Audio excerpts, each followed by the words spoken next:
Hello everybody, welcome back to my channel.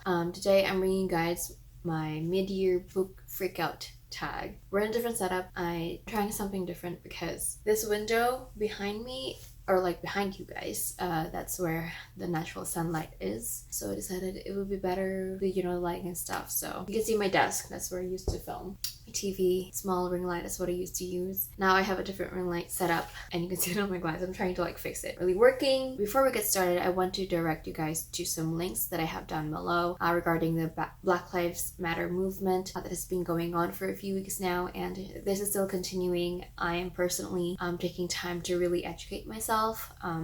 I'm still speaking out and I'm still signing petitions and I've donated, but I know that I definitely need to learn more about, the lives of Black people here in America, because I've only recently moved here in America. So although I do know that there is a lot of racism going around, not only to Black people, but to non-white people, but right now we're focusing on the Black Lives Matter movement, and so I really need to educate myself because I'm new. I don't really fully understand because I haven't lived here long. I haven't really experienced it very much, or I don't really know how it can show from other people. So I'm educating myself. I'm reading a book right now called So You Want to Talk About Race, and I wasn't sure if I should be reading White Fragility and White Rage because I know it is more for white people, but I felt like it was also an important read for me to understand because I am in America. And yeah, I'm educating myself, obviously. I'm still very unsure of how to address this stuff, but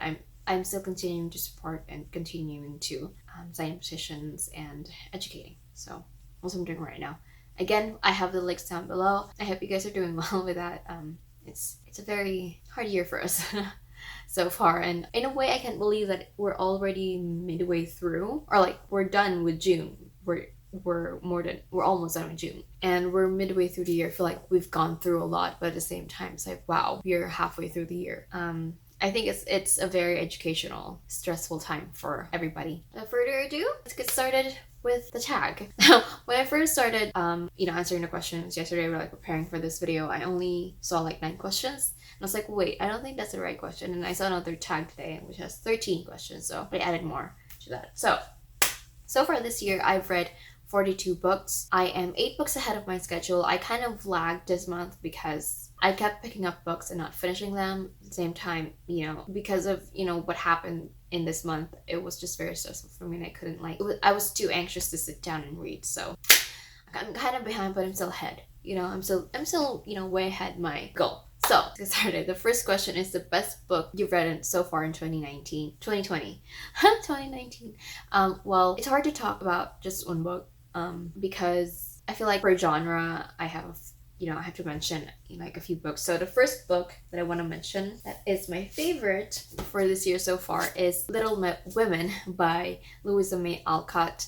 Now, I've never read this because as I mentioned, I didn't grow up here in America, and so this isn't one of our required reading in school. So I never read this, and I heard the movie was coming out and a lot of people were talking about it, and I know that this is a well-loved book, and so I was like, I want to watch the movie. Saoirse Ronan's in the movie, Emma Watson's in the movie, and Meryl Streep is in the movie, and so it's something that I really wanted to see, and it's been touted as a very feministic movie. It's really a great feminist movie, and so I was like, that's a classic. It's been written way before and it's a feminist book. Yes, and so I really enjoyed reading this story. Now, in terms of the feminist movement, a little bit I can see where it's coming from, but mostly I enjoyed this for the relationships between the family members. I enjoyed just the family of, the 4 sisters plus their neighbor that, they befriended and, became part of their family as well as his grandfather. And, them going through the fact that their father goes to war and it's just them and their mother, and it's amazing to see them grow up and face these challenges together and also individually. I don't know, it's amazing to read about because it's a classic book, and back then I tried reading classic books and I kind of didn't really get into them, but now reading Pride and Prejudice, I've read Frankenstein too, and I've read Little Women. I've enjoyed all 3 of them. Frankenstein not so much, but not because I couldn't understand the story, how it was written, but just the story itself. But Little Women, really great. I haven't seen the movie. I need to watch the movie. It's the reason why I read the book in the first place, because I wanted to watch the movie. So Okay, the second book that I want to mention is Tweet Cute by Emery Lord. Now, this one I really enjoyed. It was so cute. It's a young adult story between Jack and Pepper, who are kind of part of these food chains. Well, Pepper is part of this bigger food chain, kind of like McDonald's, and they're growing, and Jack is part of a more local and smaller restaurant, and they kind of got into a fight when Pepper's family restaurant posts a new grilled cheese sandwich recipe that's very similar to Jack's family recipe, and so they kind of got into a fight on Twitter, and they're also unknowingly talking to each other in this app that is only for the students in their school called Weasel, and Jack is actually the one who made it, but he's anonymous, and so students from their school can chat with each other over there, and it's kind of controversial. It's not a spoiler. You kind of find out pretty early on in the book that they are actually talking to each other. So they're talking online. At first they didn't know who each other were, and then they're talking through Weasel as well, and it's like multiple levels of them getting to know each other in different ways, and so it was so fun to read, and it was a little bit surprising to me because I find myself I'm moving out of the young adult genre, like romance genre, contemporary, because for the most part, although some of the stories are good, a lot of the times it feels a little too kind of shallow for me. Like, it's not really talking about really important topics, kind of just like it's cute, it's fun, but it didn't really give me a lot of depth. But this one I really enjoyed. I also loved seeing, the family aspect and the friendship aspect and the way they have these friendships and relationships with other people, how that's affected who they are and the choices that they're making as they move from high school to college and, preparing for that. And so it's a lot of things all at once, but I really love the way that they really got to know each other and the way they complement and just are when they are, how they are when they're together and individually alone, and how they change. It was so cute. It was so fun. I really enjoyed Tweet Cute.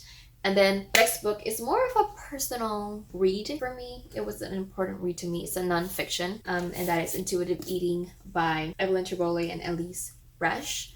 This isn't actually the book that I originally read. I read the previous edition of this. This is the new one that they just released like a few days ago. I just got this a few days ago, so I'm starting to reread this again. And when I read this, I didn't think I was gonna get a lot of it. Like, I was going into this a little bit blind. Like, I didn't really know what intuitive eating was. Like, what's the idea? I only heard about it. I was like, it sounded interesting. And I read it, and it was a lot more emotional. Like, it affected me much more emotionally than I thought that it would, that I expected it would. It made me realize a lot of the things in terms of my relationship with food and the way I grew up, and what's going on inside my head when I'm thinking about food and eating, and how destructive it is. So it was a very emotional read for me, reading that book. So I bought this one, and then I also bought the workbook. So again, this is a very important personal journey, self-journey for me. It made me realize a lot of the things that I really cannot just work on my own. And just, although, these kinds of books are amazing, it made me realize I really need an outer person's that is, much more personalized for myself and much more individualized for myself. Yeah, it made me realize I definitely do actually need therapy. So once, everything kind of settles down and I figure out how I can, go into therapy, I will definitely, that book made me realize it. But I'm still reading it, and I'm still going through my own intuitive eating journey. But again, it's important for myself personally to have someone else guide me throughout healing myself. Okay, so the second question is the best sequel you've read so far in 2020. Oh, I have this.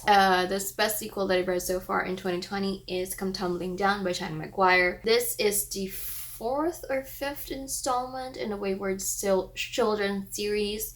This is not necessarily like a series. We do follow the kind of the same characters throughout. So I personally just love the whole series on itself, and I really enjoyed Come Tumbling Down. Now, I think my most favorite book is probably this one, and then the first book might be the first book, and then this one, and then kind of the books in between are just okay. I enjoyed them still. No. There was another one that I loved. Kind of redeemed my love for the book a little bit for the series with this book, because I feel like some of the middle books are really not so good.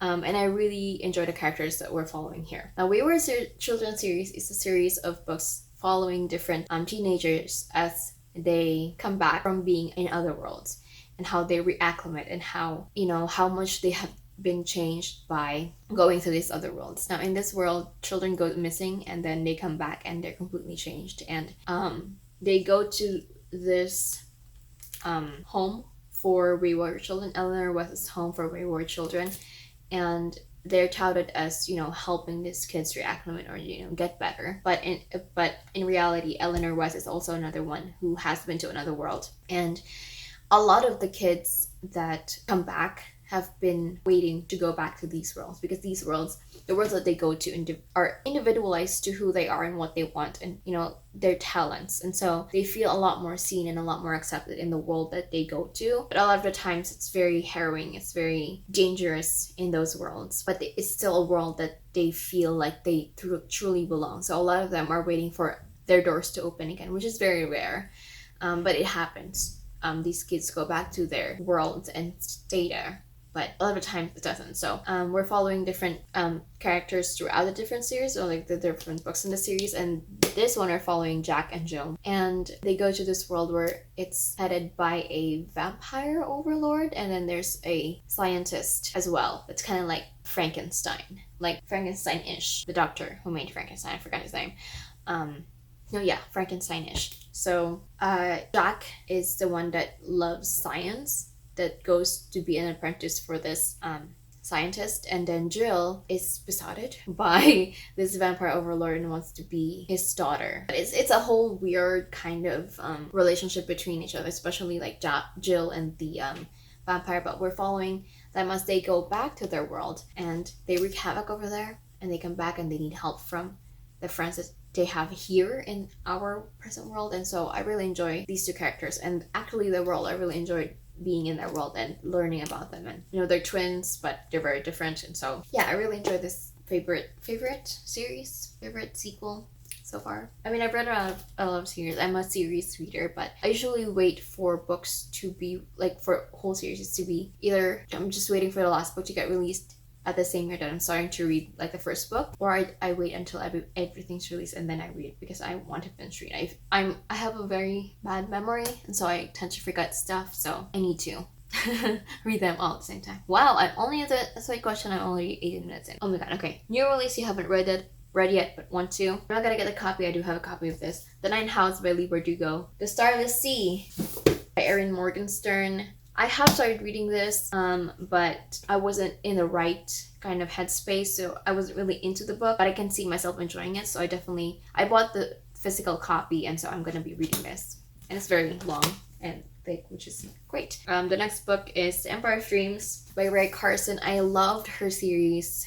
What's it called? Her series about the chosen one that has a gem. I really love that series. I read it way back, and I've been wanting to read more of her books, and so she came up with this. I haven't read it. I actually got this from, I think I got this from a book outlet. I'm not sure, but from a book box, I believe. So definitely want to read this, Empire Dreams by Carson. I heard kind of mixed things about this, but I'm still very excited because I really love the way she made the world in the Girl Thorns series. I think that's what it's called. I might be wrong. Again, I have a very bad memory. I'm trying to go through this really fast now. Okay, the next book is The Kingdom of Back by Marie Lu. Another book that I've heard so many people talk about. This is the Owl Crate edition with the edges, silver edges, and a different color book. But again, we are following the sister of Mozart, and they both make this imaginary world called the Kingdom of Back, and I think she gets transported to this. Yeah, she's also a really great pianist, because back then women aren't really, regarded as people who can succeed in terms of, a lot of other stuff, because women are seen as just, marrying and making kids and children. But yeah, I'm really excited to read this. I personally play the piano. I don't know if you can see. I studied piano for, I think, a year. I didn't, appreciate it back then, but I bought myself piano, and I've been kind of relearning again. So I really need to read this. I heard a lot of great things about this, and it's a fantasy, plus it's also dealing with piano and the sister of Mozart. I need to read it. Right? Okay, the next one is The Shadow of Fox series by Julie Kagawa. Now, this one I've been seeing kind of, not really a lot, but I've heard some people talk about this. And I love Julie Kagawa's Blood of Eden series. I really love that. It's a very unique vampire story. It's a lot more gruesome and a lot more complicated and has a lot more depth than the other vampire series that I've read. When Twilight came and made it very popular. So it was very refreshing to read, and I love this story so much. And so I've been waiting for Julie Kagawa to finish writing Shadow of the Fox, and I think she finished the last book. I think came out either last month or last month. So I haven't had a chance to actually buy a physical copy of it, but it's one of the books that I've been wanting to read. Most anticipated release for the second half of the year. Now, because I have a bad memory, I also have really bad in terms of keeping updated with new releases. I kind of just go with what I hear people talk about, or just what I already have on my Goodreads want to read, because I do get notifications like, oh, this book is available now from this author, etc., etc. That's when I get updated.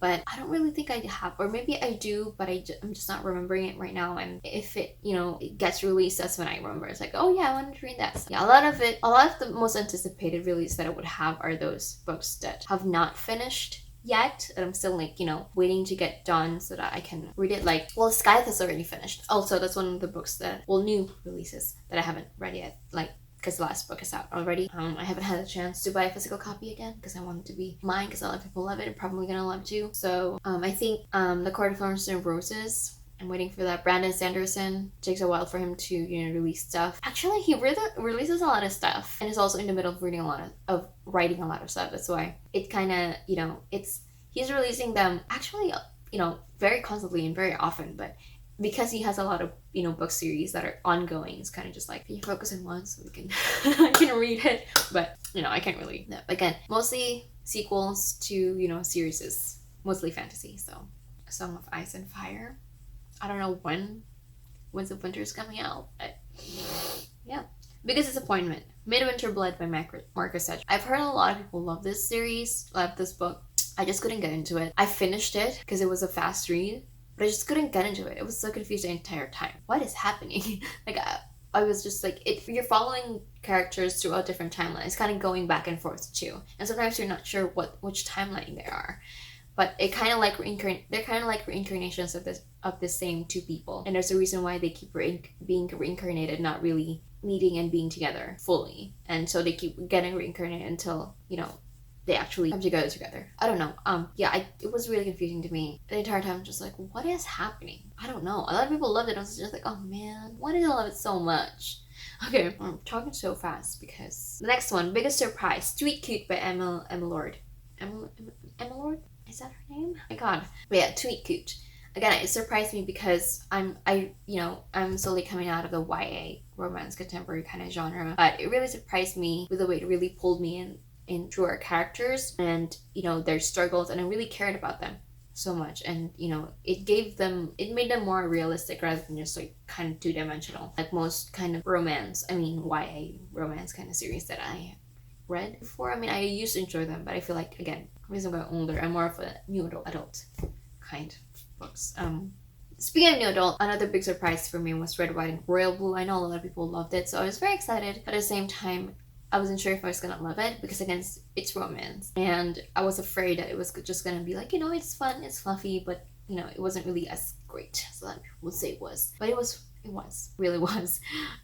Again, I truly fell for the characters, and I fell for the relationship that they have with other people around the book, and everybody felt truly lived in. Everybody in the series, in the books, truly felt like their own characters, and they're not just existing to be plot points for our main characters, which is really great, because a lot of the times, the best friends and a group of friends, they kind of just feel like plot points to move the story along for our main characters and have them get together. And as cute as it is, it didn't give me a lot of that. But for these two, I really enjoyed them.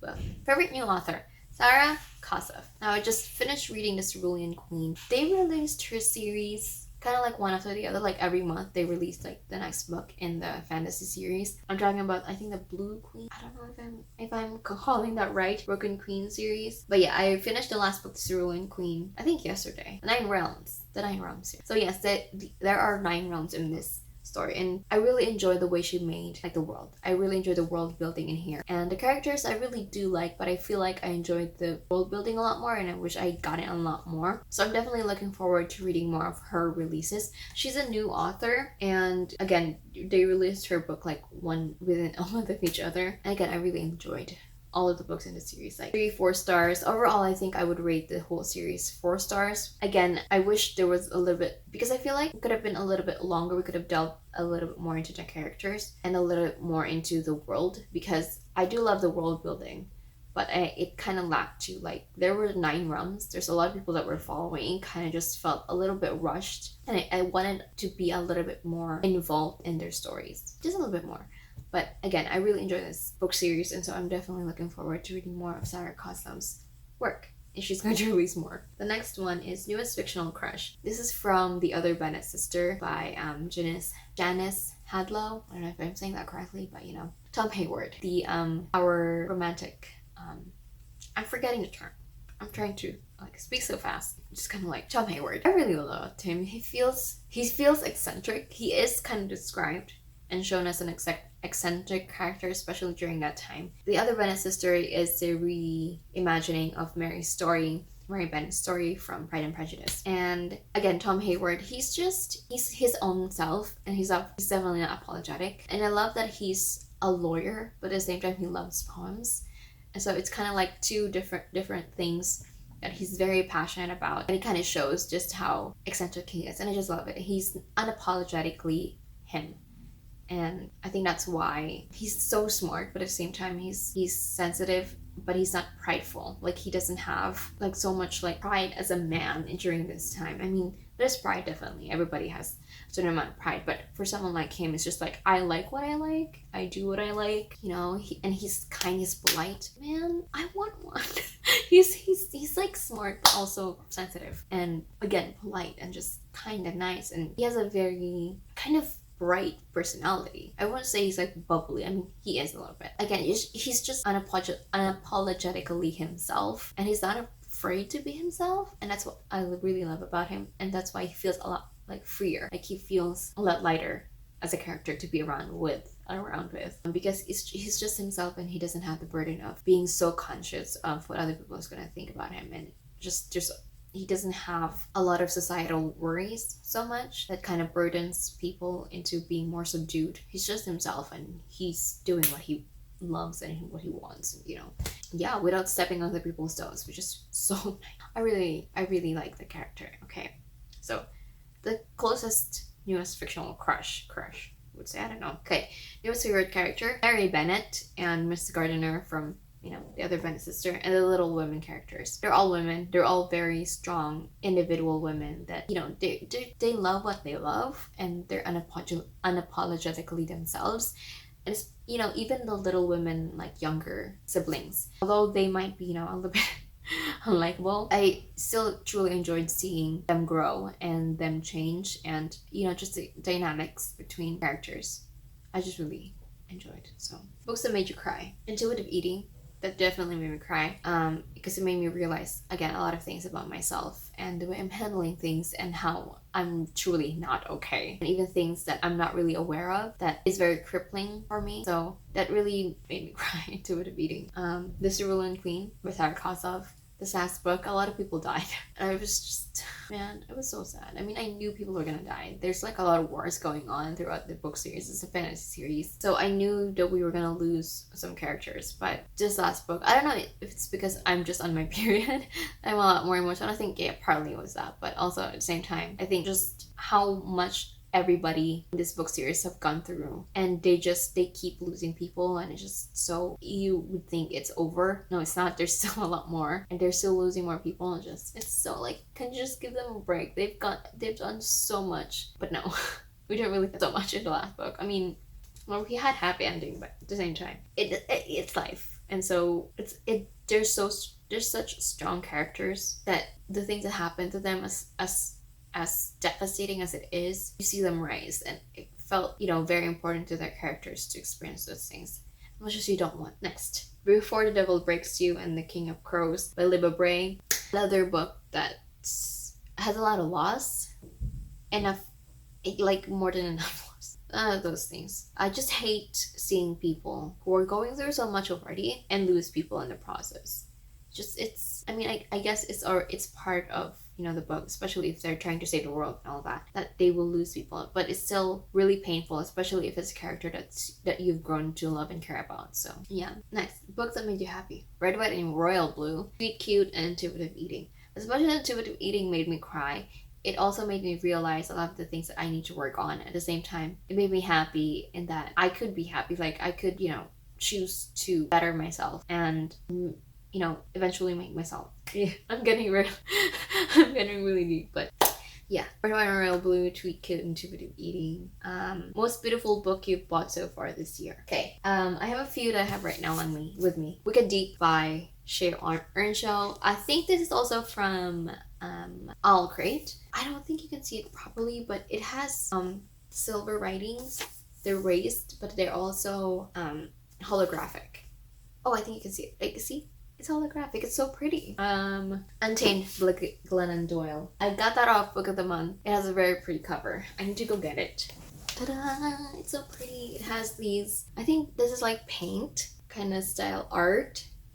It's so beautiful. If you see it in person, it's a lot more beautiful than it's showing on my phone. But yeah, and I think it fits the story. The Starless by Erin Morgenstern. I really like this cover. I don't know why, but it's matte and it has a bee in front. No, is that a bee? It's a hornet? I don't know. But even the back, look at that, and the key, and it's shiny and gold, and the edges, it kind of makes it look a little bit worn, but it's gold. I really like this. This is why I bought this version of the Starless. It's so pretty. It's not very floppy. I like floppy books, but it's not. I mean, no, it's floppy. Why did I say it's not floppy? Yes, it is. Kingdom of Back by Lou. It's very pretty. The detail in this cover. Do you see the details? Do you see it? Even like the notes, the whole tree, and like the details on the roots, even up here like the moon. It's so beautiful, and like the edges. And my classic books that I have. The reason why I bought these specific copies is because of the cover. It's imitation leather, and the art is like in shiny fonts, and it's simple, but it's pretty. And like the borders, like how could I not? Like, if I'm gonna read like the classics, I want them to be in covers like this, so that it'll entice me to read. But at the same time, I don't really like the pocket-sized books. Like, no, I don't want that. It's hard to read at the same time. It's not very, very pretty. And it's really nice to hold because, you know, it has a grip because it's imitation leather. What books do you need to read by the end of the year? My new releases? Inheritance Trilogy by N.K. Jemisin. Oh gosh, I have like the bundle. I really love the Broken Earth series by her, and so I've been wanting to read this by her as well. For some reason, when I first started reading the Broken Earth Trilogy, I thought it was this one, the Inheritance Trilogy, but no, it's a different one. So I'm very excited to dive into this. Whoa, I haven't seen that. What is that? Oh, is this part of the... Oh, it's part of the book, I think. Oh man, hopefully it is. I'd never seen that. I didn't know it was gonna do that, but yeah, it's very heavy. How many pages? 1,000 pages? I mean, I think these are 3 books in a series, so yeah, 1,400 pages. More books that I need to read by the end of the year. More of the educational series that is relevant to the Black Matters movement series, like White Fragility and White Rage, How to Be an Anti-Racist, and a lot more. I will continue to like learn more about, you know, different books that I can use to educate myself, and so those are some of the books that I definitely want to read by the end of the year or before the end of the year. This is a long video. Hopefully, I'll be able to edit real fast. I'm gonna talk a lot. But yeah, I should make this any longer than this. I talk a lot. I'm so sorry. But yeah, thank you so much for watching. I hope you guys enjoyed. This is my reading so far into the year. I can't believe we're halfway through, but at the same time, wow, we're halfway through. Wow. So yeah, I hope you guys are doing well. Tell me your thoughts. If you guys have read these books, if you guys are also planning to read the same books. Again, put links down below if I need to let you guys know anything else. It's gonna be in the description box. Yeah, I will see you guys hopefully on the next one. Bye.